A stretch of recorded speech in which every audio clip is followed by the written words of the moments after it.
ಈ ಸಿನಿಮಾ ಮಾಡೋಕ್ಕೆ ನಾನು ನಿರ್ದೇಶಕನಾಗಲು ಇದಕ್ಕೆ ಮೈನ್ ರೀಸನ್ ಅಂತ ಹೇಳಿದ್ರೆ ಸುನೀಲ್ ಅವರು. ಯಾಕಂತ ಹೇಳಿದ್ರೆ 17 ವರ್ಷದಿಂದ ಈ ಫಿಲ್ಮ್ ಇಂಡಸ್ಟ್ರಿಯಲ್ಲಿ ನಾನಿದ್ದೀನಿ. ಸೊ ಅದಕ್ಕೋಸ್ಕರ ನಾನು ಅವರು ಫ್ರೆಂಡು.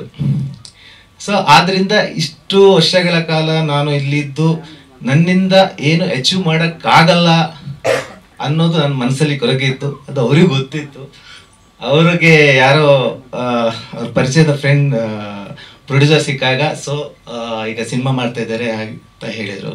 ಸೊ ಆ ಟೈಮಲ್ಲಿ ನೀವು ಒಂದ್ಸಲ ಹೋಗಿ ಮಾತಾಡಿ ಅಂತ ಹೇಳಿದರು. ಸೊ ನಾನು ಹೋಗಿ ಮಾತಾಡಿದೆ. ಪ್ರೊಡ್ಯೂಸರ್ ಒಪ್ಕೊಂಡ್ರು. ಅವರು ಒಂದು ಕತೆ ಕೊಟ್ಟರು. ಸೊ ಆ ಕತೆನ ನಾನು, ಸುನೀಲು, ಆಮೇಲೆ ಸೂರ್ಯಕಿರಣ್ ರವರು ಕೂತ್ಕೊಂಡು ಚಿತ್ರಕಥೆ ಮಾಡಿ ಅದಕ್ಕೆ ಸಂಭಾಷಣೆ ಮಾಡಿದ್ವಿ. ಸುನೀಲ್ ಮತ್ತು ಸೂರ್ಯಕಿರಣ್ ಅವರು ಇದಕ್ಕೆ ಚಿತ್ರಕಥೆ ಮಾಡಿರೋದು. ಮೈನಾಗಿ ಅವರೆಲ್ಲ ಕೆಲಸಗಳನ್ನ ನಿಭಾಯಿಸ್ತಾ ಹೋದರು. ಸುನೀಲ್ ಅವರು ಎಲ್ಲಿಂದ ಅಂತ ಹೇಳಿದ್ರೆ ಬಿಗಿನಿಂಗ್ ಮೂವಿ ಶುರುವಾಗೋದ್ರಿಂದ ಎಂಡ್ ಆಗೋ ತನಕ, ಅಂದರೆ ನೆಕ್ಸ್ಟ್ ಸಿನಿಮಾ ರಿಲೀಸ್ ಆಗೋವರೆಗೆ ನನ್ನ ಜೊತೆಗೆ ನಿಂತು ನನ್ನ ಬೆನ್ನೆಲುಬಾಗಿ ನಿಂತಿದ್ದಾರೆ. ಅದಕ್ಕೆ ಸಹಾಯಕವಾಗಿ ನಮ್ಮ ಪ್ರೊಡ್ಯೂಸರ್ ಅವರು ಯಾವುದೇ ಕೊರತೆ ಇಲ್ಲದೆ ಇದನ್ನು ನಿಭಾಯಿಸಿದ್ದಾರೆ. ಸೊ ನೆಕ್ಸ್ಟ್ ಕತೆ ಬಗ್ಗೆ ಏನಿದ್ರು ಸುನೀಲ್ ಅವರು ಮಾತಾಡ್ತಾರೆ. ಅದೇ ರೀತಿ ನಮ್ಮ ತಂಡದ ಎಲ್ಲ ಆರ್ಟಿಸ್ಟ್ಗಳಾಗಲಿ ಟೆಕ್ನಿಷಿಯನ್ಗಳಾಗಲಿ ನನಗೆ ಪೂರ್ಣ ಪ್ರಮಾಣವಾದ ಬೆಂಬಲವನ್ನು ಕೊಟ್ಟಿದ್ದಾರೆ. ಅಂದರೆ ಯಾವುದೇ ರೀತಿಯ ಸಮಸ್ಯೆಯನ್ನ ಮಾಡಿಲ್ಲ. ಎಲ್ಲರೂ ನಗ್ನಗ್ದ ಒಂದು ಫ್ಯಾಮಿಲಿ ಇದ್ದಂಗೆ ಈ ಶೂಟಿಂಗ್ನ ಮುಗಿಸಿದ್ವಿ. ಸೊ ಆಯಾಯ ಆರ್ಟಿಸ್ಟ್ಗಳು ಅವ್ರಿಗೆ ತಕ್ಕ ಕ್ಯಾರೆಕ್ಟರ್ಗಳನ್ನ ಅದಕ್ಕೆ ತಕ್ಕನಾಗಿ ಅದಕ್ಕೆ ಏನು ಜೀವ ತುಂಬಿ ನಟಿಸಿದ್ದಾರೆ. ಸೊ ಇದರಿಂದ ನನಗೇನು ದೊಡ್ಡ ಕಷ್ಟ ಅಂತ ಏನು ಆಗಿಲ್ಲ. ಸೊ ಈ ಸಿನಿಮಾ ತುಂಬ ಚೆನ್ನಾಗಿ ಬಂದಿದೆ. ಲವ್ ಕಮ್ ಒಂದು ಫ್ಯಾಮಿಲಿ ಸಬ್ಜೆಕ್ಟು ಅಂತ ಹೇಳ್ಬೋದು. ಅಂದರೆ ಈ ಸಿನಿಮಾ ತುಂಬ ಫ್ಯಾಮಿಲಿ ಆಡಿಯನ್ಸಿಗೆ ಇದನ್ನು ತುಂಬ ಇಷ್ಟಪಡ್ತಾರೆ. ಸೊ ಅಂದರೆ ಒಂದು ಐ ಥಿಂಕ್ ನಮಗೆ ನಮ್ಮ ಪ್ರೊಡ್ಯೂಸರ್ ಅವರು 2 ಸಿನಿಮಾಗಾಗುವಂಥ ಕಥೆನ ಕೊಟ್ಟರು. ಸೊ ಇದನ್ನು ನಾವು 1 ಸಿನಿಮಾಕ್ಕೆ ಮಾಡಿದ್ದೀವಿ. ಇದು 1 ಸಿನಿಮಾ ಮಾಡಬೇಕಾದ್ರೆ ಎಷ್ಟು ಕಷ್ಟ ಆಯ್ತು ಅಂತ ಸುನೀಲ್ ಅವರಿಗೆ ಗೊತ್ತು. ಸೊ ಹಾಗೆ ಇದನ್ನ ನಾವು ಈ ಸಿನಿಮಾ ಕಂಪ್ಲೀಟ್ ಮಾಡಿ ಫೆಬ್ರವರಿ 21ಕ್ಕೆ ರಿಲೀಸ್ ಮಾಡಬೇಕಂತ ಅಂದ್ಕೊಂಡಿದ್ದೀವಿ. ರಿಲೀಸ್ ಆಗುತ್ತೆ. ಸೊ ಇದಕ್ಕೆ ನೆಕ್ಸ್ಟ್ ಇದನ್ನ ಜನರಿಗೆ ತಲುಪಿಸಬೇಕಾಗಿ ಅಂತ ನಿಮ್ಮ ಹತ್ರ ಕೇಳ್ಕೊಳ್ತೀನಿ. Thank you so much.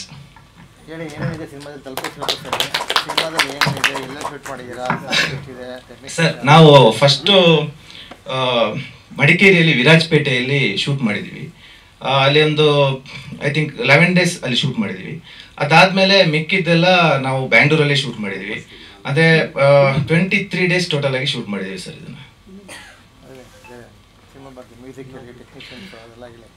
Sir ಅದೇ ಅಂದರೆ ಸ್ಟಾರ್ಟಿಂಗ್ ಸಿನಿಮಾಕ್ಕೆ ಮೈನ್ ಆಗಿ ನಮಗೆ ಕ್ಯಾಮರಾಮನ್ ಒಬ್ಬ ನಿರ್ದೇಶಕನಿಗೆ ತುಂಬ ಇಂಪಾರ್ಟೆಂಟ್ ಆಗ್ತಾರೆ. ಸೊ ನನಗೆ ತುಂಬ ಅಂದರೆ ತುಂಬ ಹೆಲ್ಪ್ ಮಾಡಿದ್ದಾರೆ ಅವರು. ಅಂದರೆ ಪ್ರತಿಯೊಂದು ವಿಷಯದಲ್ಲೂ ಆಗಲಿ ಅವ್ರು ತುಂಬ ಹೆಲ್ಪ್ ಮಾಡಿದ್ದಾರೆ. ಅದೇ ರೀತಿ ಆರ್ಟಿಸ್ಟ್ಗಳು ಹಾಗೆ ಯಾವುದೇನು ಅಂದರೆ ನಾವು ಏನು ಹೇಳ್ತೀವೋ ಅದಕ್ಕಿಂತ ಜಾಸ್ತಿಯಾಗಿ ಅದಕ್ಕೆ ಜೀವ ತುಂಬಿದ್ದಾರೆ. ಮ್ಯೂಸಿಕ್ ಡೈರೆಕ್ಟರ್ ಬಗ್ಗೆ ಹೇಳಬೇಕಂದ್ರೆ ಒಂದು ನಾನು ಸುನೀಲ್ ಸೇರಿಕೊಂಡು ಒಂದು ಕಾನ್ಸೆಪ್ಟ್ ಕೊಟ್ವಿ, ಈ ಥರ ಮಾಡಿ ಅಂತ. ಆವಾಗ ಓಕೆ ಆದರೆ ಒಂದು ಸಾಂಗ್ ಯಾವುದಾದ್ರು ಒಂದು ಹಿಟ್ ಆಗೋ ಥರ ಬರೀರಿ ಸರ್ ಲಿರಿಕ್ಸ್ ಅಂತ ಹೇಳಿದ್ವಿ. ಸೊ ಆ ಟೈಮಲ್ಲಿ ಓಕೆ ಬರಿತೀನಿ ಅಂದರು. ಸೊ ನಾನು ಅಂದ್ಕೊಂಡಿರಲಿಲ್ಲ ಅದು ಇಷ್ಟು ಚೆನ್ನಾಗಿ ಬರುತ್ತೆ ಅಂತ. ಸೊ ಅಂದರೆ ತುಂಬ ತುಂಬ ಅದ್ಭುತವಾಗಿ ಬರ್ತಿದ್ದಾರೆ. ಸಾಹಿತ್ಯ ಆಗಲೂ ಮ್ಯೂಸಿಕ್ ಮಾಡಿದ್ದಾರೆ. ಸೊ ಅಂದರೆ ನಮಗೆ ರಫ್ ಇದು ಟ್ಯೂನ್ ಮಾಡಬೇಕಾದ್ರೆ ಅವರೇ ಹಾಡಿದರು. ಸೊ ಆ ಟೈಮಲ್ಲಿ ನಾನು ಹೇಳಿದೆ, ಸರ್ ಈ ಸಾಂಗ್ನ ನೀವೇ ಹಾಡಿ ಸರ್ ಚೆನ್ನಾಗಿ ಬಂದಿದೆ ಅಂತ. ಸೊ ಅದಕ್ಕೆ ಅವರು ಒಪ್ಕೊಂಡಿಲ್ಲ. ಆದರೂ ನಾನು ಹೇಳಿದೆ ಅವರಿಗೆ, ಸರ್ ನೀವು ಹಾಡಿ ಅಂತ. ಸೊ ಹಾಡಿದರು, ತುಂಬ ಚೆನ್ನಾಗಿ ಬಂದಿದೆ. ನೆಕ್ಸ್ಟ್ ಸಾಂಗು ಹಾಗೆ ರಾಜೇಶ್ ಕೃಷ್ಣನ್ ಕೈಯಲ್ಲಿ ಆಡಿಸೋಣ ಅಂತೇಳಿ ಅವ್ರ ಕೈಯಲ್ಲಿ ಆಡಿಸಿದ್ವಿ. ಸೊ 2-3 ಸಾಂಗ್ಗಳು ತುಂಬ ಅದ್ಭುತವಾಗಿ ಅದಕ್ಕೆ ಸಾಹಿತ್ಯ ಹಾಗೂ ಸಂಗೀತ ಹಾಗೂ ರಾಗ ಸಂಯೋಜನೆ ಕೂಡ ಮಾಡಿದ್ದಾರೆ.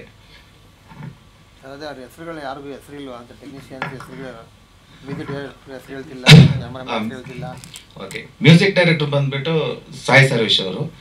ಇದ್ರ 3 ಹಾಡಿದೆ. ಒಂದು ಸಾಯಿ ಸರ್ವೇಶ್ವರ್ ಅವರು ಹಾಡಿದ್ದಾರೆ, ಇನ್ನೊಂದು ವೀರ್ ಸಮರ್ಥ್, ಇನ್ನೊಂದು ರಾಜೇಶ್ ಕೃಷ್ಣನ್. ನಮ್ಮ technician first cameraman Jeevan Gowda ಅವರು, ಅದಾದಮೇಲೆ ಎಡಿಟ್ರು ಕೀರ್ತಿರಾಜು, ಅದಾದಮೇಲೆ ಪ್ರೊಡ್ಯೂಸರ್ ನಾಗರಾಜ್ ಮುಳಗುಂದ್ ಅವರು, ನಮ್ಮ ಆರ್ಟಿಸ್ಟು ನಾಗೇಶ್ ಮಯ್ಯ ಹಾಗೂ ಪದ್ಮಜಾರ ಅವರು, ಆಮೇಲೆ ಬಾಲರಾಜವಾಡಿ ಅವರು, ಹಾಗೆ ಸುನೀಲು, ಖುಷಿ, ಪ್ರಿಯೇಗೌಡ, ಇಷ್ಟು ಜನ ಇದ್ದಾರೆ. ಇದ್ರ ಜೊತೆಗೆ ನಮಗೆ ಸಪೋರ್ಟಿವ್ ಆಗಿ ಸುಧಾಕರ್ ಬನ್ನಂಜೆ, ಆಮೇಲೆ ಎಲ್ಲ ಮ್ಯಾನೇಜರ್ ಆಗಿ, ಪ್ರೊಡಕ್ಷನ್ ಮ್ಯಾನೇಜರ್ ಆಗಿ ಪ್ರದೀಪ್ ಭಟ್ರು ಅವರು ಇದ್ದಾರೆ. ನಮ್ಮ ಡೈರೆಕ್ಷನ್ ತಂಡದಲ್ಲಿ ವಿಜಯ್ ಕೃಷ್ಣ, ಕೀರ್ತಿರಾಜ್ ಅಂದರೆ ನಮ್ಮ ಎಡಿಟರ್ ಅವರು ನಮ್ಮ ಜೊತೆನೇ ವರ್ಕ್ ಮಾಡಿದರು. ಅದಾದಮೇಲೆ ಮಧು ಅಂತ ಒಬ್ಬರು ಮಾಡಿದ್ರು ಸರ್. ನಡೀತು ಅಂತ ಪ್ರೊಡ್ಯೂಸರು ಒಂದು ಒಳ್ಳೆ ಪ್ಯಾಷನ್ ಇರೋ ಪ್ರೊಡ್ಯೂಸರು. ನಾನು ಅವ್ರ ಜೊತೆ ವರ್ಕ್ ಮಾಡಿದ್ದೆ, ಅವ್ರ ಕಂಪ್ನಿಲಿ ವರ್ಕ್ ಮಾಡ್ತಿದ್ದೆ ಮುಂಚೆ. ಈ ಇಂಡಸ್ಟ್ರಿಗೆ ಬಂದಿದ್ದ ಹೊಸದರಲ್ಲಿ ನನಗೆ ಪಾರ್ಟ್ ಟೈಮ್ ಜಾಬ್ ಬೇಕಿತ್ತು. ಆ ಟೈಮಲ್ಲಿ ಅವರು ಸ್ಕೇಲ್ ಕಂಪ್ನಿಯಲ್ಲೇ ವರ್ಕ್ ಮಾಡ್ತಿದ್ದೆ ನಾನು ಪಾರ್ಟ್ ಟೈಮ್ ಆಗಿ. ಸೊ ಸಿನಿಮಾ ಮಾಡ್ತೀನಿ ಅಂತ ಹೇಳಿದ್ರು. ಮೊದಲಿಗೆ ನಾನೇ ಮಾಡಬೇಡಿ ಅಂತ ಹೇಳಿದ್ದೆ ಅವ್ರಿಗೆ. ಯಾಕೆಂದರೆ ಅವರು ಸಿನಿಮಾ ಪ್ರೇಮಿ, ಯಾವುದೇ ಸಿನಿಮಾ ನೋಡಿದ್ರು ಅದನ್ನು ನೋಡಿ ಬಂದು ಅದ್ರ ರಿವ್ಯೂ ಹೇಳೋರು ನನ್ನ ಹತ್ರ. ಯಾವಾಗ ಹೋದಾಗ್ಲೂ ಒಂದೊಂದ್ಸಲಿ ರಿವ್ಯೂ ಕೊಡೋರು, ಸಿನಿಮಾ ಹೀಗಿತ್ತು ಹಾಗಿತ್ತು ಅಂತ. ಬಟ್ ಸಿನಿಮಾದ ಒಳಗಿನ ಕಷ್ಟಗಳು ಅವ್ರಿಗೆ ಅಷ್ಟೊಂದು ಗೊತ್ತಿರಲ್ಲ. ಅಂದರೆ ಪ್ರೊಡ್ಯೂಸರ್ ಆಗಿ ಇಲ್ಲಿ ಏನೇನು ಫೇಸ್ ಮಾಡಬೇಕಾಗತ್ತೆ ಅನ್ನೋದು ಕಷ್ಟಗಳು ಅವ್ರಿಗೆ ಗೊತ್ತಿರಲ್ಲ ಅನ್ನೋ ಕಾರಣಕ್ಕೋಸ್ಕರ ಫಸ್ಟ್ ಅಪ್ರೋಚ್ ಮಾಡಿದಾಗ ಸರ್ ಬೇಡ, ದಯವಿಟ್ಟು ಹಿಂದೆ ಸರಿರಿ ಅಂತ ಹೇಳಿದ್ದೆ. ಬಟ್ ಅವರಲ್ಲಿರೋ ಒಂದು ಪ್ಯಾಷನ್ ಯಾವ ಲೆವೆಲ್ಗಿದೆ ಅಂತ ಹೇಳಿದ್ರೆ, ಹಠಕ್ಕೆ ಬಿದ್ದವ್ರಂಗೆ ಕೂತ್ಕೊಬಿಟ್ರು. ಇಲ್ಲ ನಾನು ಮಾಡ್ತೀನಿ, ನಾನು ಮಾಡಲೇಬೇಕು ಅಂತ. ಸೊ ನನಗೆ ಬೇರೆ ದಾರಿ ಇರಲಿಲ್ಲ. ಸರಿ ಸರ್, ನಾನು ಇದ್ದೀನಿ ಜೊತೆಯಲ್ಲಿ ಮಾಡಿ ಅಂತ. ಸರಿ, ನನಗೆ ಒಂದು 13 ವರ್ಷಗಳ ಗೆಳೆತನ ಇರೋವಂಥ ಕಿಶನ್ ಅವ್ರನ್ನ ಕರ್ಕೊಂಡು ಹೋದೆ. ನನ್ನ ಅಣ್ಣನ ಥರ ನನ್ನನ್ನು ನೋಡ್ಕೊಂಡಿದ್ದಾರೆ ಅವಾಗಿಂದ. ನಾವೆಲ್ಲ ಒಟ್ಟಿಗೆ ಕೆಲಸ ಮಾಡಿದವರು ಇಂಡಸ್ಟ್ರಿಯಲ್ಲಿ, ಸೀರಿಯಲ್ ಇಂಡಸ್ಟ್ರಿಯಲ್ಲಿ ಮಾಡಿದ್ದೀವಿ. ಅಂದರೆ ಅವರು ಅಸೋಸಿಯೇಟ್ ಆಗೆಲ್ಲ ವರ್ಕ್ ಮಾಡ್ತಿದ್ರು, ಅವಾಗ ನಾನು ಮಾಡ್ತಿದ್ರು ಸೀರಿಯಲ್ಗಳಲ್ಲಿ. ಸೊ ಅಲ್ಲಿಂದ ಜರ್ನಿ ಶುರುವಾಯಿತು. ಪ್ರೊಡ್ಯೂಸರ್ ಹತ್ರ ಕರ್ಕೊಂಡು ಹೋದ್ವಿ. ಅವ್ರದ್ದು ಕಥೆನ ಫೈನಲ್ ಮಾಡಿದ್ವಿ ಕೊನೆಗೆ. ಇನ್ನೊಂದು ವಿಷಯ ಅಂತ ಹೇಳಿದ್ರೆ, ನಾನು ಸಿನಿಮಾದಲ್ಲಿ ಹೀರೋ ಆಗಬೇಕು ಅಂತ ಯಾವ ಉದ್ದೇಶನೂ ಇರಲಿಲ್ಲ. ಅದು ಅವ್ರ ಫೋರ್ಸ್ ಇಬ್ಬರದು, ನೀನೇ ಮಾಡಬೇಕು ಅಂತೇಳಿ. ನಾನು ಮಾಡಲ್ಲ ಅಂತಲೇ ಹಿಂದೆ ಸರಿದಿದ್ದೆ. ಇಲ್ಲ ನೀನೇ ಮಾಡು ಅಂತೇಳಿ ಇಬ್ಬರು ಅಪ್ರೋಚ್ ಮಾಡಿದರು. ಐ ಆಮ್ ಲಕ್ಕಿ ಆ ವಿಷಯದಲ್ಲಿ. ಅದಾದ ನಂತರ ಸಿನಿಮಾ ಮಾಡ್ತಾ ಹೋದ್ವಿ. ನಮ್ಮ ಗೆಳೆಯರು ಸಾಯಿ ಸರ್ವೇಶು, ನಮ್ಮ ರಾಮ್ ಧನುಷ್, ಅವನ್ನ ನಾವು ಧನಂಜಯ್ ಅಂತ ಕರೆದು ಅಭ್ಯಾಸ ಆಗಿದೆ. ಸೊ ರಾಮ್ ಧನುಷ್ ನನ್ನ ಕತೆಗೆ ಮತ್ತು ಚಿತ್ರಕಥೆಗೆ ಬ್ಯಾಕ್ ಬೋನ್ ಆಗಿ ನಿಂತವರು ನಮ್ಮ ಸೂರ್ಯಕಿರಣ್. ಅದಾದ ನಂತರ ನಮಗೆ ಆರ್ಟಿಸ್ಟ್ಗಳು, ಟೆಕ್ನಿಷಿಯನ್ಸು ತುಂಬ ಸಪೋರ್ಟ್ಸ್ ಇತ್ತು. ನಮ್ಮ ಕ್ಯಾಮ್ರಾ ವರ್ಕು ತುಂಬ ಸೂಪರಾಗಿ ಬಂತು. ಹಾಗೆಯೇ ಎಲ್ಲ ನಾವು ಸಿನಿಮಾನ ಮಾಡ್ಕೊಂಡು ಹೋಗುವಾಗ ನಮಗೆಲ್ಲೂ ತೊಂದರೆ ಆಗದಿರೋ ಥರ ಸಿನಿಮಾ ಕಂಪ್ಲೀಟ್ ಮಾಡೋದಕ್ಕೆ ಫುಲ್ ಸಪೋರ್ಟಾಗಿ ನಿಂತವರು ನಮ್ಮ ಪ್ರೊಡ್ಯೂಸರು. ಎಲ್ಲೂ ಏನನ್ನು ಕೊರತೆ ಮಾಡಲಿಲ್ಲ. ನಮ್ಮ ಬಜೆಟ್ ಏನು ಪ್ಲ್ಯಾನ್ ಮಾಡಿದ್ವಿ ಅದಕ್ಕೆ ಕರೆಕ್ಟಾಗಿ ಏನೇನು ಒದಗಿಸ್ಬೇಕು ಅದನ್ನೆಲ್ಲ ಒದಗಿಸ್ಕೊಟ್ರು. ಹಾಗೆಯೇ ನಮ್ಮ ಟೆಕ್ನಿಷಿಯನ್ಸು ಅಷ್ಟೇ, ಎಲ್ಲೂ ಕಾಂಪ್ರಮೈಸ್ ಆಗದೆ ನಮ್ಮ ಏನು ಎಕ್ಸ್ಪೆಕ್ಟೇಷನ್ಸ್ ಇತ್ತು ಅದ್ರ ಪ್ರಕಾರ ಎಲ್ಲದನ್ನು ನಮಗೆ ಮಾಡಿಕೊಟ್ಟಿದ್ದಾರೆ. ಅದೇ ರೀತಿ ನಮ್ಮ ಆರ್ಟಿಸ್ಟು, ನಮ್ಮ ಕಲಾವಿದರು ಸಹ ಯಾರ್ಯಾರನ್ನ ಅಪ್ರೋಚ್ ಮಾಡಿದ್ವಿ, ಈ ಪಾತ್ರಕ್ಕೆ ಇವರೇ ಬೇಕು ಅಂತ ಹೇಳ್ಬಿಟ್ಟು ನಾವು ಒಂದು ಕಲ್ಪನೆ ಇಟ್ಕೊಂಡಿದ್ವಿ, ಈ ಪಾತ್ರನ ಇಂಥವ್ರು ನಿಭಾಯಿಸಬೇಕು ಅಂತ. ಅದರಲ್ಲಿ ಕೆಲವು ಲೈಕ್ ಆಡಿಷನ್ಸ್ ಆ ಥರನೂ ಮಾಡಿ ನೋಡಿದ್ದೀವಿ. ಬಟ್ ಸೀನಿಯರ್ ಮೋಸ್ಟ್ ಅವರೆಲ್ಲ ನಮ್ಮ ಒಂದು ಪ್ರೀತಿಯ ಕರೆಗೆ ಹೋಗ್ಬಿಟ್ಟು ಬಂದು ನಮ್ಮ ಸಿನಿಮಾದಲ್ಲಿ ನಟನೆ ಮಾಡಿದ್ದಾರೆ. ತುಂಬ ಅದ್ಭುತವಾಗಿ ಮಾಡಿದ್ದಾರೆ. ಕತೆ ತುಂಬ ಚೆನ್ನಾಗಿದೆ. ಕತೆ ಬಗ್ಗೆ ಹೇಳಬೇಕು ಅಂತ ಹೇಳಿದ್ರೆ, ಒಂದು ನಮ್ಮ ಸರ್ ಹೇಳ್ದಂಗೆ ಒಂದು ಮಿಡಲ್ ಕ್ಲಾಸ್ ಹುಡುಗನ ಒಂದು ಲೈಫ್ ಜರ್ನಿ ಅಂತ ಹೇಳ್ಬೋದು. ನಾವು ಕಷ್ಟಪಡೋದು ಅಂದರೆ ಒಬ್ಬ ಹುಡುಗನ ಜರ್ನಿ ಹೆಂಗೆ ಶುರು ಆಗುತ್ತೆ, ಅವನ ಲೈಫಲ್ಲಿ ಯಾವ ರೀತಿ ಏಳು ಬೀಳುಗಳನ್ನ ನೋಡ್ತಾನವನು, ಅದರಿಂದ ಅವನು ಹೊರಗಡೆ ಬರೋಕ್ಕೆ ಎಷ್ಟು ಒದ್ದಾಡ್ತಾನೆ ಅನ್ನೋದೆಲ್ಲ ಹೋಗುತ್ತೆ. ಒಂದಿಷ್ಟು ಟ್ವಿಸ್ಟ್ಗಳನ್ನ ಇಟ್ಟಿದ್ದೀವಿ ಸಿನಿಮಾದೊಳಗಡೆ. ಅಂದರೆ ಎಲ್ಲೂ ನಾವು ಕಾಂಪ್ರಮೈಸ್ ಆಗಿಲ್ಲ. ಅಂದರೆ ಕಥೆಯಲ್ಲಿ ಹೀಗೆ ಬೇಡ ಆಗಬೇಡ ಅಂತಿಲ್ಲ. ಕತೆ ಅಂದರೆ ಪ್ರೊಡ್ಯೂಸರ್ ಕೊಟ್ಟ ಕತೆ ನಮಗೆ ಸಿಕ್ಕಾಪಟ್ಟೆ ದೊಡ್ಡ ಲೆಂತಲ್ಲಿ ಇತ್ತು. ಅಂದರೆ ತುಂಬ ವಿಷಯಗಳನ್ನ ಹೇಳಬೇಕಾಗಿತ್ತು. ಅದನ್ನು ಆದಷ್ಟು ಶಾರ್ಟಾಗಿ ಸ್ವೀಟಾಗಿ ಹೇಳೋದಕ್ಕೆ ಪ್ರಯತ್ನ ಪಟ್ಟಿದ್ದೀವಿ ಸಿನಿಮಾದಲ್ಲಿ. ಅವನ ಒಂದು ಲೈಫ್ ಜರ್ನಿ ಏನಿದೆ ಅದನ್ನು ನೀಟಾಗಿ ಹಾಡಿನ ಮೂಲಕ ಕತೆ ಮೂಲಕ ಹೇಳ್ಕೊಂಡು ಹೋಗಿದ್ದೀವಿ ಕೊನೆ ತನಕನೂ. ಮಧ್ಯದಲ್ಲಿ ಒಂದಿಷ್ಟು ನಿಮಗೆ ಇಂಟ್ರೆಸ್ಟಿಂಗ್ ಮ್ಯಾಟರ್ಸ್ ನಡೆಯುತ್ತೆ. ಸೊ ಇಷ್ಟು. ಆಮೇಲೆ ಈ ಮೂಲಕ ನಾನು ನಮ್ಮ ಎಲ್ಲ ಟೆಕ್ನಿಷಿಯನ್ಸ್ಗೆ, ನಮ್ಮ ಪ್ರೊಡ್ಯೂಸರ್ಗೆ, ಡೈರೆಕ್ಟರ್ಗೆ ಹಾಗೂ ತಂಡದ ಎಲ್ರಿಗೂ ಥ್ಯಾಂಕ್ಸ್ ಹೇಳೋಕ್ಕೆ ಇಷ್ಟಪಡ್ತೀನಿ. ಒಂದು ಒಳ್ಳೆ ಕಥೆಯನ್ನು ತೆರೆ ಮೇಲೆ ತರೋದಕ್ಕೆ ಎಲ್ಲರ ಸಪೋರ್ಟು ಅಭೂತಪೂರ್ವವಾಗಿ ಬಂದಿದೆ. Thank you so much. ಮಾಡಿದ್ದೀನಿ ಸರ್. ತುಳುವಲ್ಲಿ ಅಪ್ಪೆ ಟೀಚರ್ ಅಂತ ಒಂದು ಸಿನಿಮಾ, ಒಂದು 100 days ಓಡಿದೆ ಸಿನಿಮಾ. ಅದು ಅಲ್ಲಿ ತುಳುವಲ್ಲಿ ಮಾಡಿದ್ದೀನಿ. ಕನ್ನಡದಲ್ಲಿ ಒಂದು 4-5 ಸಿನಿಮಾದಲ್ಲಿ, ಒಂದು ಸಿನಿಮಾದಲ್ಲಿ ಸೆಕೆಂಡ್ ಹೀರೋ ಆಗಿ ಮಾಡಿದ್ದೆ, ಹಿಂಗೆ ಯಾಕೆ ಅಂತೇಳಿ, ಒಂದು 2015-16 ಟೈಮಲ್ಲಿ. ಅದಾದ ನಂತರ ಒಂದು 4-5 ಸಿನಿಮಾದಲ್ಲಿ ಪಾತ್ರವಾಗಿ ಮಾಡಿದ್ದೀನಿ. ಅದರಲ್ಲಿ ಒಂದು ಅತಿರಥ ಸ್ವಲ್ಪ ಸೌಂಡಿಂಗ್ ಸಿನಿಮಾ. ಕಿರುತೆರೆ ನನಗೆ ಒಂದು 14-15 ವರ್ಷದ ನಂಟು, ಅಲ್ಲೇ ಸ್ವಲ್ಪ ಬ್ಯುಸಿ ಆಗಿದ್ದೀನಿ. ಕನ್ನಡದಲ್ಲಿ ಮೊದಲನೇ ಬಾರಿಗೆ ಒಂದು ಮೈನ್ ಲೀಡ್ ಆಗಿ ಇಲ್ಲಿ ಸಿನಿಮಾದಲ್ಲಿ ಕಾಣಿಸ್ಕೊತಾ ಇದ್ದೀನಿ. ಇದು ಪ್ರದೀಪ್ ಸರಿಂದ. ಸೊ ಬಂದೆ, ಒಂದು ಆಡಿಷನ್ ಆಯಿತು. ಸೊ ಕತೆ ತುಂಬ ಇಷ್ಟ ಆಯಿತು ಫಸ್ಟ್ ಆಫ್ ಆಲ್. ಸೊ ಒಂದು ಫ್ಯಾಮಿಲಿ ಓರಿಯೆಂಟೆಡ್ ಸಿನಿಮಾ ಇತ್ತು. ಸೊ ಅದು ಆ್ಯಕ್ಚುಲಿ ನನಗೆ ತುಂಬ ಇಷ್ಟ ಆಯಿತು. ಸೊ ಆಡಿಷನ್ ಕೊಟ್ಟೆ. ಅದಾಗಿದ್ಮೇಲೆ ಸೆಕೆಂಡ್ ಟೈಮ್ ಮತ್ತೆ ಕರೆಸಿದ್ರು, ಮತ್ತೆ ಬಂದೆ. ಸೊ ಸೆಲೆಕ್ಟ್ ಆಗಿದ್ದೀನಿ ಅಂತ ಹೇಳಿದ್ರು. ಸೊ ಆ್ಯಕ್ಚುಲಿ ನನಗೆ ಪೂರ್ತಿಯಾಗಿ ಸಪೋರ್ಟ್ ಮಾಡಿದ್ದು ಸುನೀಲ್ ಅವರಂತಲೇ ಹೇಳ್ಬೋದು. ಬಿಕಾಸ್ ಪ್ರತಿಯೊಂದು ವಿಷಯದಲ್ಲೂ ಅಷ್ಟೇ ಅವರು ಏನು ಹೇಳ್ಕೊಡ್ತಾ ಇದ್ರು, ಐ ಥಿಂಕ್ ಅದರಿಂದ ತುಂಬ ಹೆಲ್ಪ್ಫುಲ್ ಆಯಿತು ನನಗೆ. ಬಿಕಾಸ್ ಗೊತ್ತಿಲ್ಲದಿರೋ ವಿಷಯಗಳನ್ನ ತಿಳ್ಕೊಂಡೆ. And the team was completely supportive ನನಗೆ. ಏನಾದರೂ ವಿಷಯ ಗೊತ್ತಿಲ್ಲ ಅಂದರೆ ಹೇಳ್ಕೊಡೋದಾಗಿರ್ಬೋದು, ಎಲ್ಲದರಲ್ಲೂ ತುಂಬ ಸಪೋರ್ಟಿವ್ ಆಗಿದ್ದರು. ಸೊ ಅದರಿಂದ ನನಗೆ ತುಂಬ ಹೆಲ್ಪ್ಫುಲ್ ಆಯಿತು ಸಿನಿಮಾ ಮಾಡೋಕ್ಕೆ. ಆ್ಯಂಡ್ ನನ್ನ ಪಾತ್ರದ ಬಗ್ಗೆ ಹೇಳಬೇಕಂದ್ರೆ, ಒಂದು ರಿಚ್ ಫ್ಯಾಮಿಲಿಯಲ್ಲಿರ್ತೀನಿ. ಸೊ ಒಂದು ಲವ್ ಅಂತ ಆಗುತ್ತೆ. ಸೊ ಲವ್ ಮಾಡಿದ್ಮೇಲೆ ನನ್ನ ಫ್ಯಾಮಿಲಿಯಲ್ಲಿ ನಾನು ತುಂಬ ಪ್ಯಾಂಪರ್ಡ್ ಆಗಿ ಬಾರ್ನ್ ಆಗಿರ್ತೀನಿ. ಸೊ ಎಲ್ಲನೂ ಕೇರ್ ಮಾಡ್ತಾ, ಎಲ್ಲನೂ ಒಳ್ಳೆ ಇದ್ರು. ಸೊ ಒಂದು ಮಿಡಲ್ ಕ್ಲಾಸ್ ಫ್ಯಾಮಿಲಿ ಹುಡುಗನ ಲವ್ ಮಾಡುವಾಗ ಅವರು ಅಂದರೆ ಮನೇಲಿ ಹೇಗೆ ಒಪ್ಕೊತಾರೆ ಅನ್ನೋ ಒಂದು ಭಯದಲ್ಲಿರುತ್ತೆ. ಸೊ ಅದು ಮನೆಯಲ್ಲಿ ಗೊತ್ತಾಗದ್ಮೇಲೆ ನಾನು ತುಂಬ ರಿಸ್ಕ್ಗಳನ್ನ ಫೇಸ್ ಮಾಡ್ತೀನಿ. ಸೊ ಆ ರಿಸ್ಕ್ಗಳಲ್ಲೂ ನಾನು ತುಂಬಾ ಸ್ಯಾಕ್ರಿಫೈಸ್ ಮಾಡ್ತೀನಿ. ಏನೇ ಆಗಿದ್ರು ಆ ಒಂದು ವ್ಯಕ್ತಿನ ನಾನು ಏನು ಲವ್ ಮಾಡಿರ್ತೀನೋ ಅವ್ರಿಗೋಸ್ಕರನೇ ನಾನು ಮದುವೆ ಆಗಬೇಕು ಅಂತ. ಸೊ ಏನೇ ಒಂದು ಪ್ರಾಬ್ಲಮ್ಸ್ಗಳು ಬಂದ್ರೂ ಅದನ್ನು ಫೇಸ್ ಮಾಡಿಬಿಟ್ಟು ಇಲ್ಲ ನಾನು ಅದೇ ವ್ಯಕ್ತಿನೇ ಮದುವೆ ಆಗ್ತೀನಿ ಅಂತ. ಸೊ ಇದರಲ್ಲಿ ಆ್ಯಕ್ಚುಲಿ ನಾನು 2 ಶೇಡ್ಸ್ ಇರುತ್ತೆ. ಒಂದು ನಾರ್ಮಲ್ ಕಾಲೇಜ್ ಹುಡುಗಿ ಥರನೂ ಆ್ಯಕ್ಟ್ ಮಾಡ್ತೀನಿ, ಇನ್ನು ಒಂದು ಮದುವೆ ಆಗಿದ್ಮೇಲೆ ನನ್ನ ಲೈಫ್ ಸ್ಟೈಲ್ ಚೇಂಜ್. ಸೊ ಈ ಒಂದು 2 ಶೇಡ್ನ ಮಾಡಿದ್ದೀನಿ. ಸೊ ಈ ಥರ ಒಂದು ಜರ್ನಿ ಇರುತ್ತೆ ನನ್ನ ಕಥೆಯಲ್ಲಿ. ಸೊ 2 ಶೇಡಲ್ಲೂ ತುಂಬ ಚೆನ್ನಾಗೇ ಮಾಡಿದ್ದೀನಿ. ಸೊ ಈ ಥರ ಕತೆ ಇರುತ್ತೆ. ಆ್ಯಂಡ್ ಲಾಸ್ಟಲ್ಲಿ ತುಂಬ ಟ್ವಿಸ್ಟ್ಗಳಿದೆ. ಅದನ್ನು ಸಿನಿಮಾ ನೋಡಿದ್ಮೇಲೆ ನಿಮಗೆ ಗೊತ್ತಾಗುತ್ತೆ. ಇಲ್ಲ, ಡಬ್ಬಿಂಗ್ ನಾನು ಮಾಡಿಲ್ಲ.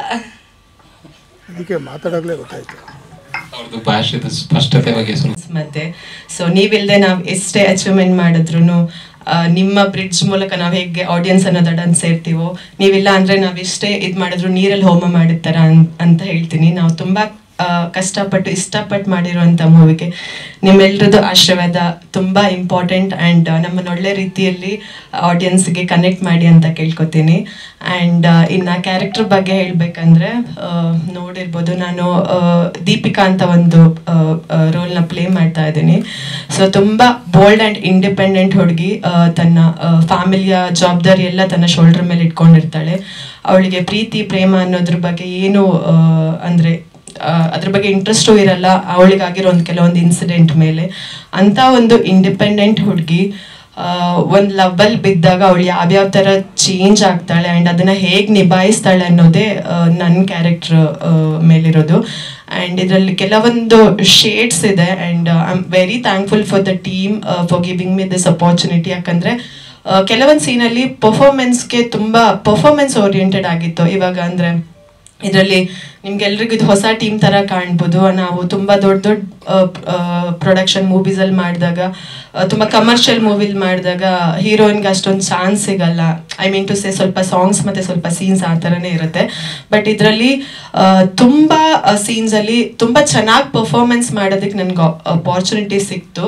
And so I am very thankful for the team. And ಇನ್ನು ನಿಮ್ಮ ಕೈಯಲ್ಲಿದೆ, ಸೊ ಆಡಿಯನ್ಸ್ ಕೈಯಲ್ಲಿದೆ ಯಾವ ಥರ ರಿಸೀವ್ ಮಾಡ್ತಾರೆ ಅಂತ. ನಾವಂತೂ 100% ಎಫರ್ಟ್ ಹಾಕಿ ಮಾಡಿದ್ದೀವಿ. ಇನ್ನು ಹೀರೋ ಬಗ್ಗೆ ಹೇಳಬೇಕಂದ್ರೆ ತುಂಬ ನಾಲೆಜ್ ಇರೋವಂಥ ಪರ್ಸನ್ ಅವರು. ಬಟ್ ಸೆಟ್ಟಲ್ಲಿ ಆ್ಯಕ್ಚುಲಿ ನನಗೂ ಮತ್ತು ಅವ್ರಿಗೆ ತುಂಬ ಕ್ಲಾಶ್ ಆಗಿದ್ದು ಇದೆ. ಸೊ ಇದು ಟೀಮ್ ಎಲ್ಲ ಫಾರ್ಮ್ ಆದಮೇಲೆ ನಾನು ಜಾಯ್ನ್ ಆಗಿದ್ದೆ ಅನ್ಸುತ್ತೆ. ಅವರಿಗೆಲ್ಲ ಒಂದು ಬಾಂಡ್ ಇತ್ತು. ಸೊ ಅದೇನೋ ಗೊತ್ತಿಲ್ಲ, ಫಸ್ಟಿಗೆ ತುಂಬ ಕ್ಲಾಶ್ ಆಗಿತ್ತು ನನಗೂ ನಂದು ಅವ್ರ ಮಧ್ಯೆ. But I am very happy that ಲಾಸ್ಟಲ್ಲಿ ಅವ್ರು ನಂಗೆ ಅಪ್ರಿಷಿಯೇಟ್ ಮಾಡಿದ್ರು, ತುಂಬ ಚೆನ್ನಾಗಿ ಮಾಡಿದ್ದೀರಾ ಅಂತ. ಆ್ಯಂಡ್ ಖುಷಿ ಬಗ್ಗೆ ಹೇಳ್ಬೇಕಂದ್ರೆ ಅವ್ರು ಇಲ್ಲಿ ಹೆಂಗಿದ್ದಾರೆ ಹಂಗೆ ಇದ್ದಾರೆ. ಸ್ವಲ್ಪ ತುಂಬ ಅವ್ರನ್ನ ರೋಲ್ ಯಾವ ಥರ ಇದೆ ಸೆಟ್ಟಲ್ಲಿ ಕೂಡ ಎಲ್ಲರೂ ಅದೇ ಥರ ಪ್ಯಾಂಪರ್ ಮಾಡಬೇಕು ಅಂತ ಎಕ್ಸ್ಪೆಕ್ಟ್ ಮಾಡ್ತಾ ಇದ್ರು. ಆ್ಯಂಡ್ ಅದೇ ಥರ ಎಲ್ಲರೂ ಪ್ಯಾಂಪರ್ ಮಾಡಿದ್ದಾರೆ ಅನ್ಕೋತೀನಿ. ಇನ್ನು ಡೈರೆಕ್ಟರ್ ಬಗ್ಗೆ ಹೇಳ್ಬೇಕಂದ್ರೆ ನಾನು ಎಕ್ಸ್ಪೆಕ್ಟೇ ಮಾಡಿರಲಿಲ್ಲ ಇಷ್ಟು ಸ್ಪೀಡಾಗಿ ಪ್ರಾಜೆಕ್ಟ್ ಮುಗಿಯುತ್ತೆ ಅಂತ. ಸೊ ಫಸ್ಟ್ ಬಂದಾಗ ಒಂದಿರುತ್ತಲ್ವಾ ಹೊಸ ಡೈರೆಕ್ಟ್ರು ಹೆಂಗೋ ಏನೋ ಅಂತ. ಬಟ್ ಅದೆಲ್ಲೂ ನಮಗೆ ಗೊತ್ತಾಗಿಲ್ಲ.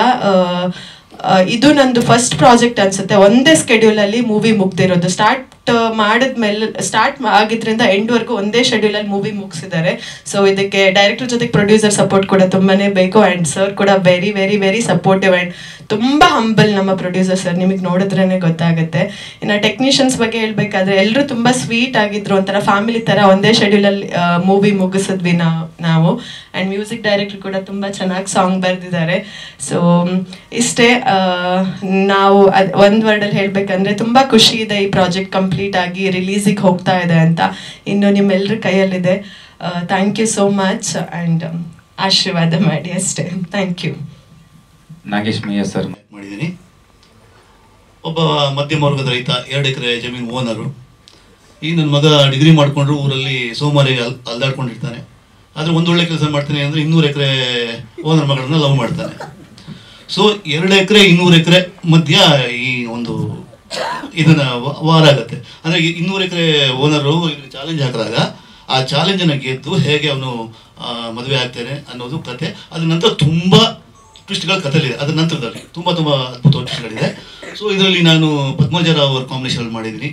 ಸುನೀಲ್ ಅವರು, ನಾನು ಮತ್ತು ಪದ್ಮಜರಾವ್ ಅವರೆಲ್ಲ ಒಳ್ಳೊಳ್ಳೆ ಸೀನ್ಗಳನ್ನೆಲ್ಲ ಆ್ಯಕ್ಟ್ ಮಾಡಿದ್ವಿ. ಭಾಳ ಖುಷಿ ಅನ್ನಿಸ್ತಾ ಇದೆ. ಆಮೇಲೆ ನಿರ್ದೇಶಕರ ಬಗ್ಗೆ ಹೇಳಬೇಕು ಅಂದರೆ ಸುಮ್ಮನೆ ಸಿಂಪಲ್ ಆಗಿ ನಾನು ಈ ಸಿನಿಮಾನ ನಿರ್ದೇಶನ ಮಾಡಿದೆ ಅಂತ ಹೇಳಿದ್ರು. ಇವ್ರ ಅನುಭವದ ಬಗ್ಗೆ ಇವ್ರು ಏನೂ ಹೇಳಲಿಲ್ಲ. ನನಗೆ ಗೊತ್ತಿದ್ದಾಗ ಒಂದು 20 ವರ್ಷದಿಂದ ಇವರು ಫೀಲ್ಡಲ್ಲಿದ್ದಾರೆ.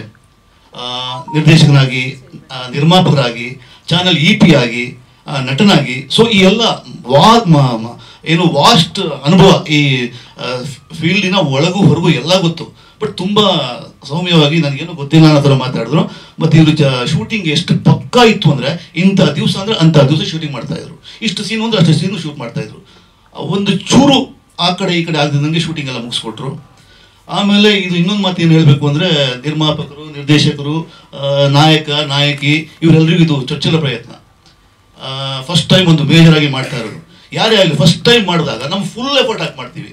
ಯಾಕೆಂದರೆ ಅಲ್ಲಿ ಸಿಗೋ ರಿಸಲ್ಟ್ ಮೇಲೆ ನಮ್ಮ ಮುಂದಿನ ಜರ್ನಿ ಇರುತ್ತೆ. ಒಂದು 10 ವರ್ಷ ನಮ್ಗೆ ಲೈಫ್ ಸಿಗ್ಬೋದು. ಈ ಪಿಕ್ಚರ್ ಚೆನ್ನಾಗಿ ಹೋದರೆ ಒಂದಷ್ಟು ಪಿಕ್ಚರ್ಗಳು ಸಿಗುತ್ತೆ.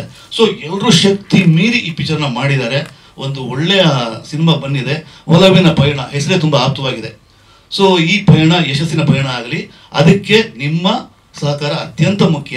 ಖಂಡಿತ ನೀವೆಲ್ಲ ನಮ್ಮ ತಂಡ ಜೊತೆ ಕೈ ಜೋಡಿಸಿ ಈ ಸಿನಿಮಾ ಸಕ್ಸಸ್ ಆಗೋ ಥರ ಮಾಡಿ. ನಮಸ್ಕಾರ. ಅದಕ್ಕೆ ಭಾಳ ಖುಷಿ ನನಗೆ. ಯಾಕೆ ನಿಮ್ಮ ಪತ್ರಕರ್ತರಿಗೆ ಗೊತ್ತಿದೆ, ನಾನು ಯಾವ ಮೀಟಿಂಗ್ ಹೋದ್ರು ಕೂಡ ನಾನು ಯಾರನ್ನು ಪರಿಚಯಿಸಿರ್ತೀನಿ ಅವರೆಲ್ಲರೂ ನಿರ್ದೇಶಕರಾಗಿ ಬರ್ತಾ ಇದ್ದಾರೆ. ನನಗೊಂದೊಂದು ಕ್ಯಾರೆಕ್ಟರ್ ಆಗ್ತಾ ಇದ್ದಾರೆ. ಇದು ನಡೀತಾ ಇದೆ. ಇದು ಬಹಳ ಖುಷಿಯ ವಿಷಯ. ಯಾಕಂದರೆ ನನಗೆ ಕಿಶನ್ ಸಿನಿಮಾ ಮಾಡ್ತಾರೆ ಅಂತ ಹೇಳುವಾಗ ತುಂಬ ಖುಷಿ ಆಯಿತು. ಗೆಳೆಯ ಪ್ರದೀಪ್ ಭಟ್ರು ಕೂಡ ಬಂದು ಹೇಳಿದರು, ಹೀಗೆ ನಮ್ಮ ಕಿಶನ್ ಈಗ ಡೈರೆಕ್ಟರ್ ಅಂತ ಇದ್ದಾರೆ. ಕಿಶನ್ ಹೇಳಿದ್ರು, ಸರ್ ನೀವು ಒಂದು ಪಾತ್ರ ಮಾಡಬೇಕು ಅಂತ. ಯಾಕಂದರೆ ಕಿಶನ್ ಇಂಡಸ್ಟ್ರಿಯಲ್ಲಿ ಭಾಳಷ್ಟು ವರ್ಷಗಳಿಂದ ಇದು ಮಾಡಿದ್ದಾರೆ. ನಾನು ಸೀರಿಯಲ್ಗಳಲ್ಲಿ ನೋಡಿದ್ದಾರೆ. ಆಮೇಲೆ ನಂದು ರಣರಣಕ ಸಿನಿಮಾದಲ್ಲಿ ಅವರೊಬ್ಬರು ನಟನಾಗಿ ಅವ್ರನ್ನ ನಾನು ಪರಿಚಯಿಸಿದೆ. ಅದು ಅವರಿಗೆ ನನ್ನ ಬಗ್ಗೆ ಪ್ರೀತಿ ಇತ್ತು. ನೀವೊಂದು ಪಾತ್ರ ಮಾಡಬೇಕಂತ. ಒಂದು ಒಳ್ಳೆಯ ಪಾತ್ರ ನನಗೆ. ಒಂದು ಹೆಣ್ಣಿನ ತಂದೆಯಾಗಿ ಈಗಿನ ಜನರೇಷನ್ ಯಾವ ರೀತಿ ಬದಲಾಗಿದೆ, ಹಿಂದಿನ ಜನರೇಷನ್ ಯಾವ ರೀತಿ ಇತ್ತು, ಇದರ ನಡುವೆ ಯಾವ ರೀತಿ ತಾಕಲಾಟ ಆದರೆ ಏನು ಪ್ರಾಬ್ಲಮ್ ಆಗ್ಬೋದು, ಅದನ್ನೆಲ್ಲ ನಿವಾರಿಸಿಕೊಂಡು ಒಬ್ಬ ತಂದೆಯಾದವನು ಮಗಳಿಗೆ ತೋರುವಂಥ ಒಂದು ಒಳ್ಳೆಯ ದಾರಿ. ಬಹಳ ಪರಿಪೂರ್ಣವಾಗಿರುವಂಥ ಒಂದು ಪಾತ್ರ. ತುಂಬ ಖುಷಿ ಆಯಿತು ನನಗೆ, ತುಂಬ ಇಷ್ಟವಾಗಿ ಮಾಡಿದೆ. ಮತ್ತು ನನಗೆ ಕಿಶನ್ ಬಗ್ಗೆ ಬಹಳಷ್ಟು ಖುಷಿ ಆಯ್ತು ಏನಂದರೆ ಪಕ್ಕಾ ಪ್ಲಾನಿಂಗ್ ಮಾಡಿದರು. ಸುನಿಲ್ ರವರ ಸಹಕಾರ ಕೂಡ ಅಷ್ಟೇ ಇತ್ತು ಅದಕ್ಕೆ. ಆಮೇಲೆ ಮುಖ್ಯವಾಗಿ ನಾನು ಹೊಗಳಬೇಕು ಒಬ್ಬರು ನಿರ್ಮಾಪಕರು. ಯಾಕಂದರೆ ನಂದು ಕೂಡ ಕನ್ನಡ ಚಿತ್ರರಂಗದಲ್ಲಿ 36 ವರ್ಷಗಳ ಸುದೀರ್ಘ ಪಯಣ. ನಾನು ಎಷ್ಟೋ ನಿರ್ಮಾಪಕರನ್ನು ನೋಡಿದೆ, ಎಷ್ಟೋ ನಿರ್ದೇಶಕರನ್ನು ನೋಡಿದೆ. ನಾನೇ ನಿರ್ಮಾಪಕನಾಗಿ 7-8 ಸಿನಿಮಾ ಮಾಡಿದೆ, ನಿರ್ದೇಶಕನಾಗಿ ಮಾಡಿದೆ, ನಟಿಸಿದೆ.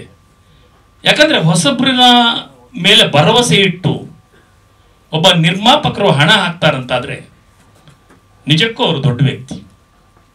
ಯಾಕಂದರೆ ಒಂದು ಸಿನಿಮಾ ಗೆದ್ದರೆ ಸಾವಿರಾರು ಜನ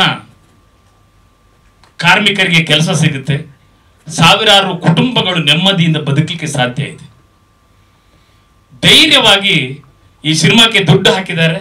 ಅವರು ಹಾಕಿದ ದುಡ್ಡಿಗೆ ಸರಿಯಾಗಿ ನಮ್ಮ ಕಿಶನ್ ಅವರು ಇರ್ಬೋದು, ಸುನಿಲ್ ಅವರು ಇರ್ಬೋದು, ಪ್ರದೀಪ್ ಭಟ್ ಇರ್ಬೋದು, ಮುಖ್ಯವಾಗಿ ನಮ್ಮ ಕ್ಯಾಮರಾಮ್ಯಾನ್ ಜೀವನ್ ಅವರು ಎಲ್ಲರೂ ಬಹಳ ಅದ್ಭುತವಾಗಿ ಒಳ್ಳೆಯ ರೀತಿಯಲ್ಲಿ ಕೆಲಸ ಮಾಡಿ ಕೇವಲ ಒಂದು 25 ದಿನ ಒಳಗಡೆನೆ ಚಿತ್ರೀಕರಣವನ್ನು ಮುಗಿಸಿದ್ದಾರೆ. ಪಕ್ಕ ಪ್ಲಾನಿಂಗ್ ಮಾಡಿದ್ದಾರೆ. ಅದು ಬಹಳ ಖುಷಿ ಆಯಿತು. ಯಾಕಂದರೆ ನೋಡಿದ್ದೇನೆ ನಾನು ಎಷ್ಟೋ ಕಡೆಯಲ್ಲಿ ಹೋಗುವಾಗ ಶೂಟಿಂಗ್ 11 ಗಂಟೆಗೆ ಶುರುವಾಗುವುದನ್ನು ನೋಡಿದ್ದೇನೆ. ಇದು ಹಾಗೆಲ್ಲ 7:30 ಅಂದರೆ 7:30ಗೆ ಪಕ್ಕಾ ಸ್ಟಾರ್ಟ್ ಮಾಡಿ ಬಹಳ ನೀಟಾಗಿ ಸಿನಿಮಾ ಮಾಡಿದ್ದಾರೆ. ಮತ್ತು ಜೀವನ್ ರವರನ್ನಂತೂ ಹೊಗಳಲೇಬೇಕು. ಅವ್ರ ಮಾತು ಕಡಿಮೆ, ಕೆಲಸ ಜಾಸ್ತಿ. ನಾನು ಅವರು 2 ಸಿನಿಮಾದಲ್ಲಿ ಜೊತೆಯಲ್ಲಿ ಕೆಲಸ ಮಾಡಿದ್ರು ಕೂಡ ಬಹಳ ಒಳ್ಳೆಯ ಒಬ್ಬ ಕ್ಯಾಮರಾಮ್ಯಾನ್ ಕೂಡ ಒಂದು ಜೀವಾಳ ಆಗ್ತಾನೆ ಒಂದು ಸಿನಿಮಾಕ್ಕೆ. ಮತ್ತು ಹಾಡುಗಳನ್ನು ನೋಡಿದ್ರಿ, ಬಹಳ ಅದ್ಭುತವಾಗಿರುವಂಥ 2 ಹಾಡುಗಳನ್ನು ಕೂಡ ನೀವು ನೋಡಿದ್ರಿ. ನನ್ನೊಂದು ಇಷ್ಟೇ, ಹೊಸ ಹೊಸ ನಿರ್ಮಾಪಕರು ಬರಬೇಕು, ಹೊಸ ಹೊಸ ನಿರ್ದೇಶಕರು ಬರಬೇಕು, ಹೊಸ ಕಲಾವಿದರು ಇನ್ನಷ್ಟು ಬೆಳಕಿಗೆ ಬರಬೇಕು ಹೇಳುವಂಥ ಒಂದು ಆಸೆ. ಈ ಚಿತ್ರದಲ್ಲಿ ನಡೆಸಿದಂಥ ಎಲ್ಲ ಕಲಾವಿದರು, ನಾಗೇಶ್ ಮಯ್ಯನವರು ನಾವು ಒಂದು 25-30 ವರ್ಷದ ಹಳೆಯ ಗೆಳೆಯರು. ನಾವು ಬಹಳಷ್ಟು ಸೀರಿಯಲ್ಗಳೆಲ್ಲ ಒಟ್ಟಿಗೆ ನಡೆಸಿದವರು. ಇಬ್ಬರು ಕೂಡ ಹೊಸ ಹುಡುಗಿಯರು. ಆಮೇಲೆ ಆ ಮಗು ಒಂದು ಭಾಳ ಚೆನ್ನಾಗಿ ಮಾಡಿತ್ತು. ಇನ್ನೊಂದು ಸೂರ್ಯ ಅವರು ಕೂಡ ಚೆನ್ನಾಗಿ ಮಾಡಿದ್ರು, ಸುನೀಲ್ ಅವರು ಚೆನ್ನಾಗಿ ಮಾಡಿದ್ರು, ಪಂಕಜ್ ಅವರು ಎಲ್ಲರೂ ಕೂಡ ತುಂಬ ಚೆನ್ನಾಗಿ ಮಾಡಿದ್ದಾರೆ. ಸಿನಿಮಾ ತುಂಬ ಚೆನ್ನಾಗಿ ಬಂದಿದೆ. ನಾನು ಡಬ್ಬಿಂಗ್ ಟೈಮ್ನಲ್ಲೂ ಸಿನಿಮಾ ನೋಡಿದೆ, ಅಲ್ಲೇ ನನಗೆ ಗೊತ್ತಾಯಿತು. ಒಂದು ಒಳ್ಳೆಯ ಪ್ರೀತಿಯ ಅಂದರೆ ಒಲವಿನ ಪಯಣ ಅಂತಲೇ ಹೆಸರಿಟ್ಟಿದ್ದಾರೆ. ಅಂದರೆ ಪ್ರೀತಿಯ ಮುಖಗಳು ಗಳಿಗೆಗಳಿಗೊಂದ್ಸಲ ಬದಲಾಗ್ತಾ ಇರ್ತದೆ. ಅದೆಲ್ಲವನ್ನು ಕೂಡ ನೀವು ತೆರೆ ಮೇಲೆ ಬಂದಾಗ ಆ ಅನಿರೀಕ್ಷಿತ ತಿರುವುಗಳೆಲ್ಲ ನಿಮಗೆ ಅಲ್ಲಿ ಗೊತ್ತಾಗ್ತದೆ. ಈಗಲೇ ನಾನು ಕಥೆ ಹೇಳಬಾರ್ದು, ಅದು ಭಾಳ ತುಂಬ ಚೆನ್ನಾಗಿದೆ. ಎಲ್ಲ ಕುಟುಂಬ ಸಮೇತರಾಗಿ ನೋಡುವಂಥ ಒಂದು ಒಳ್ಳೆಯ ಸಿನಿಮಾ ಮಾಡಿದ್ದಾರೆ. ಇವರೆಲ್ಲರಿಗೂ ಒಳ್ಳೆಯದಾಗಲಿ ಅಂತೇಳಿ ನಾನು ಹಾರೈಸಿ ನನ್ನ ಮಾತು ಮುಗಿಸ್ತೇನೆ. ಒಂದು ತಂಡ ಅಂತ ಹೇಳ್ಬೋದು. ನನಗೊಂದು ಅವಕಾಶ ಸಿಕ್ಕಿದೆ ಈ ಸಿನಿಮಾದಲ್ಲಿ ಕೆಲಸ ಮಾಡೋದಕ್ಕಂದ್ರೆ ಸುನಿಲ್ ಅವ್ರ ಕಾರಣ. ನನ್ನ ಹೆಸರು ಹೇಳ್ಬೇಡಿ ಅಂತಿದ್ದಾರೆ. ಇರೋದನ್ನ ಇಲ್ಲದೆ ಇರೋದು ಹಿಂಗೆ ಹೇಳೋಕ್ಕಾಗದು. ಇರೋದನ್ನೇ ಅದು. Thank you so much. ಈ ಅವಕಾಶ ಕೊಟ್ಟೋದಕ್ಕೆ ಥ್ಯಾಂಕ್ ಯು.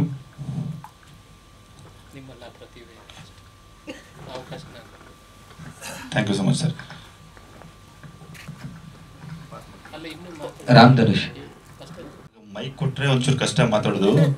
ಹಾಡೋದಂದ್ರೆ ಓಕೆ, ಬಟ್ ಇದು ಮಾತಾಡೋದು ಕಷ್ಟ ಇದೆ. ಹಾಗಾಗಿ ಏನು ಎದುರುಗಡೆ ಎಲ್ಲರೂ ನೋಡ್ತಿರ್ತಾರಲ್ಲ, ಒಂಥರ ಭಯ ಅನ್ನಿಸ್ತಾ ಇರುತ್ತೆ. ಹಾಗಾಗಿ ಬರೀ ಕೆಲಸ ಮಾಡೋದು ಮಾತ್ರ ಗೊತ್ತು. ಏನು ಅನ್ಕೋಬೇಡಿ, ದಯವಿಟ್ಟು ಕ್ಷಮಿಸಿ.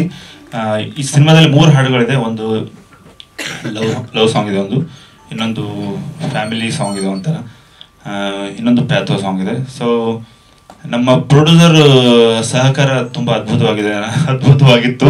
ಹಾಗಾಗಿ ಎಲ್ಲ ಹಾಡುಗಳು ಒಳ್ಳೆಯ ರೀತಿಯಲ್ಲಿ ಬರೋದಕ್ಕೆ ಕಾರಣ ಆಯಿತು. ನಮ್ಮ ನಿರ್ದೇಶಕರು ಅದ್ಭುತವಾಗಿ ಕೆಲಸ ಮಾಡಿದ್ದಾರೆ. ಸೊ ಇಷ್ಟೇ. ಇದನ್ನು ದಯವಿಟ್ಟು ಎಲ್ರಿಗೂ ತಲುಪಿಸಿ ನಮ್ಮಂಥ ಹೊಸ ಟೀಮ್ಗೆ ಸಹಕಾರ ನೀಡಿ. Thank you so much.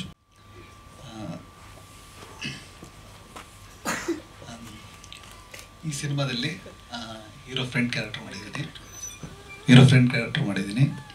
ಈ ಸಿನಿಮಾಗೆ ಅವಕಾಶ ಕೊಟ್ಟಂಥ ಸುನೀಲ್ ಅವ್ರಿಗೆ ಮತ್ತು ಡೈರೆಕ್ಟರ್ ಕಿಶನ್ ಸರ್ಗೆ, ನಾಗರಾಜ್ ಸರ್ಗೆ ಥ್ಯಾಂಕ್ ಯು.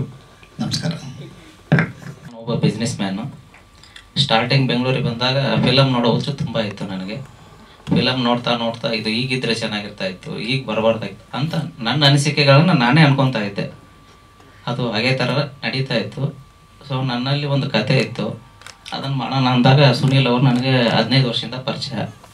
ಅವ್ರಿಗೆ ಹೇಳಿದೆ ಈ ಥರ ಫಿಲಮ್ ಮಾಡೋಣ ಅಂತ. ಅವರು ಬೇಡ ಅಂತಲೇ ಹೇಳಿದ್ದು ಸ್ಟಾರ್ಟಿಂಗಲ್ಲಿ, ಇದರಲ್ಲೆಲ್ಲ ತುಂಬ ಕಷ್ಟ ಇದೆ ಹಂಗೆ ಹಿಂಗೆ ಅಂತ. ನನಗೆ ಅನುಭವ ಇಲ್ಲ ಇದರಲ್ಲಿ ಏನೇನು. ಆಮೇಲೆ ಇಲ್ಲ ನಾನು ಮಾಡಲೇಬೇಕು ಅಂತ ಹಠ ಹಿಡಿದಾಗ ಅವರು ಡೈರೆಕ್ಟರ್ನ ಪರಿಚಯ ಮಾಡಿಸ್ಬಿಟ್ರು. ಡೈರೆಕ್ಟರ್ ಮುಖಾಂತರ ಒಬ್ಬೊಬ್ಬರೇ ಪರಿಚಯ ಆಗಿಬಿಟ್ಟು ಫಿಲಮನ್ನು ಫುಲ್ ಮುಗಿಸಿದ್ದೀವಿ. ಇವಾಗ ರಿಲೀಸ್ ಅಂತ ಬಂದಿದೆ. ಸೊ ನನಗೆ ಇದೇ ಫಸ್ಟ್ ಟೈಮ್ ನಾನು ಮೈಕ್ ಹಿಡಿದಿರೋದು, ನಾನು ಸ್ಟೇಜ್ ಮೇಲೆ ಕೂತಿರೋದು ಇದೇ ಫಸ್ಟು. ದಯವಿಟ್ಟು ಯಾರೂ ತಪ್ಪು ತಿಳ್ಕೊಬೇಡಿ, ನನ್ನಲ್ಲಿ ಸ್ವಲ್ಪ ಭಯ ಜಾಸ್ತಿ, ಅದಕ್ಕೋಸ್ಕರ ನಾನು ಅಂತ ಮುಗಿಸ್ತಾ ಇದ್ದೀನಿ.